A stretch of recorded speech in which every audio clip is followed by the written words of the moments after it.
you. Anything on that, Francis? Not so much.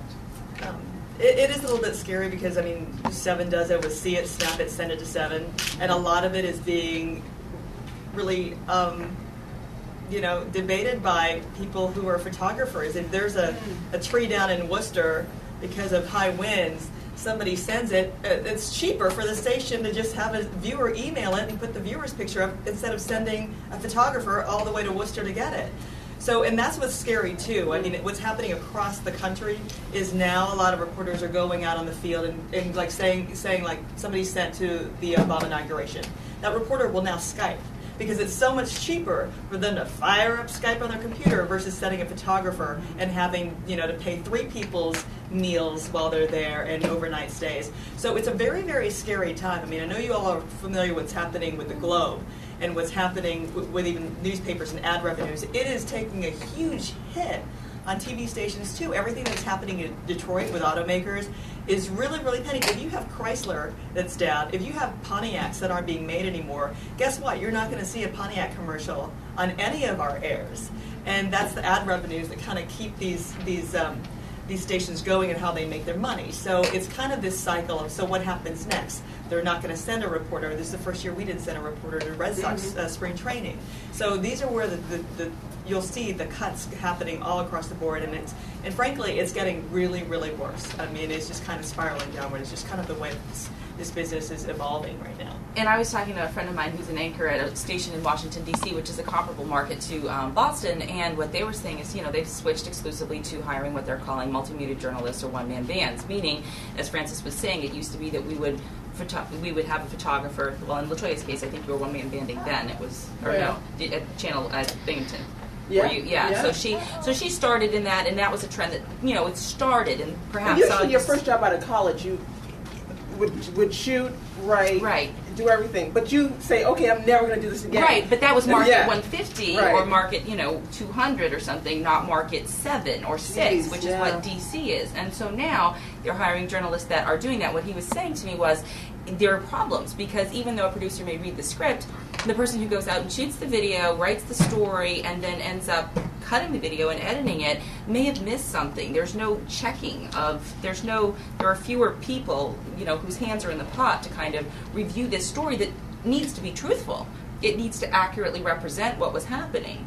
And so I think that is one of the things, too, in addition to the job losses and stuff that we're concerned about, is that the quality of what you're actually getting news-wise isn't going to be maybe as strong. I'd like to open it up for questions because I know Francis has to go. So anybody? Yep. Yeah. Well, I love the fact that you studied at University of the Philippines. So I'm just curious, was journalism different there? And if so, did it bring something to the table while working here in the States? There, I studied print journalism. So I graduated with a degree in journalism instead of broadcasting. But that was by choice. I really wanted to hone skills with writing, which I kind of had to undo everything I learned because when you're writing for print versus broadcasting, it's very, very different. It's very, very different. So I had to relearn it. So my advice is if broadcasting is definitely something you want to go into, if you want to go in a broadcast newsroom versus a print newsroom, surround yourself while you're going to school. What these guys were saying, put yourself in that position where it's just all familiar. When he says package, that you know what a package is. A package is that taped report. That when Francesca says something off the top live and then it goes to this taped report, that's a package. Where these things become familiar, that while you're in school, if you're not learning that in your classes, it's become kind of an environment, a natural environment for you. Because so many times, if you're starting from scratch, even outside of school, the newsroom environment is like this weird, warpy kind of surreal, crazy thing if you're not used to being in it.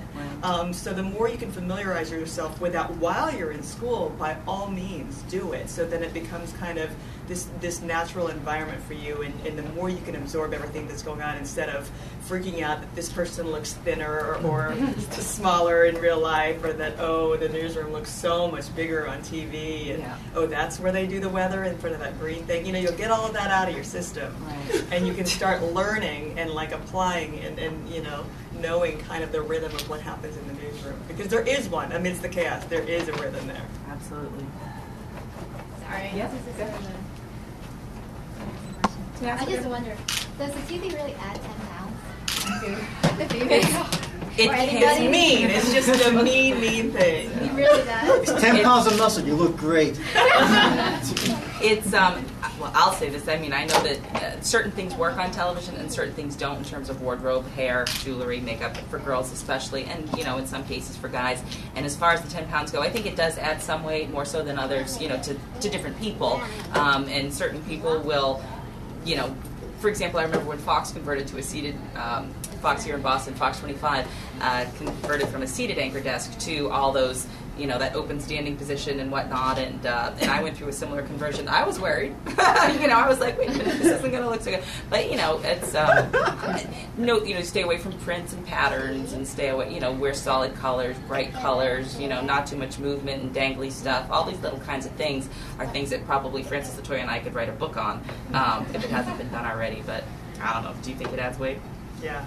Yeah, it does. Because it's flat. You don't. It's one-dimensional. It's one-dimensional exactly. Versus when you see somebody, they're multi-dimensional, they're three-dimensional. It's a flat head-on shot. Of course, you're not going to see their angles and so of course it adds weight. But like Francesca said, that I know you as Francesca. I know. So you do your pageant pose. So you'll create an angle. I mean, if you ever watch America's Next Top Model, Tyra gives you all those tips anyway to make yourself look taller or leaner or longer. So you can get around it, but don't think about that. I know TV is very. You see the visuals, so you think that wow, it must all be about that, or at least 60%. No, really, it's not. You come in, you got your hair done maybe when you come in, so you'll spend some time applying your makeup, but your job is getting the story right.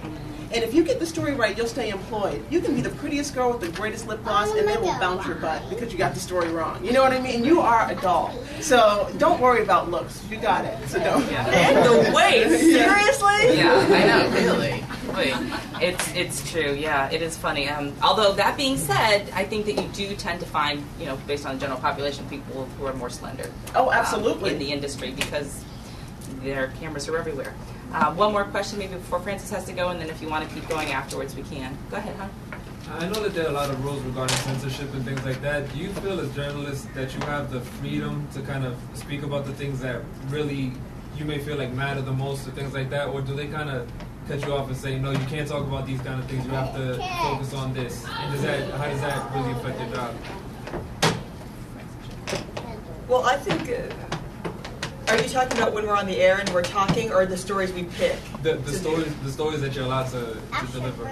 The stories. Well, a lot of that is way beyond us. That goes on many multi-levels of managers, assistant, assignment editors, producers, and they sit there. What they do, it's kind of, they have this whole barter and trade system. When Francesca was talking about the morning and afternoon meetings, they kind of present, this is what's going on in Boston today.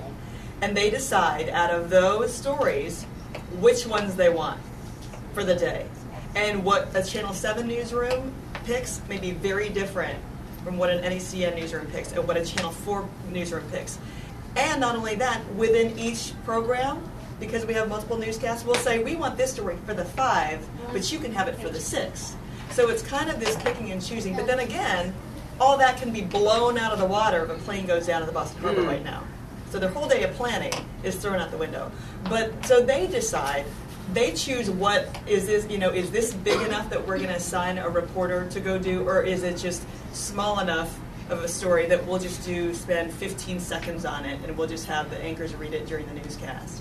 So they weigh that, and a lot of times it gets to be heated debate in the newsroom because some may think that this story warrants a lot more than it's given and vice versa. Okay, well, I'm going to stay here for another minute or two if anybody has any questions, and I don't know if Randolph or Latoya want to, but I know Frances has to run. We want to thank you so much for coming. I have some business cards up here if you need to go. You're welcome to call me anytime to ask any other questions. And she is a Facebook fiend. Yeah.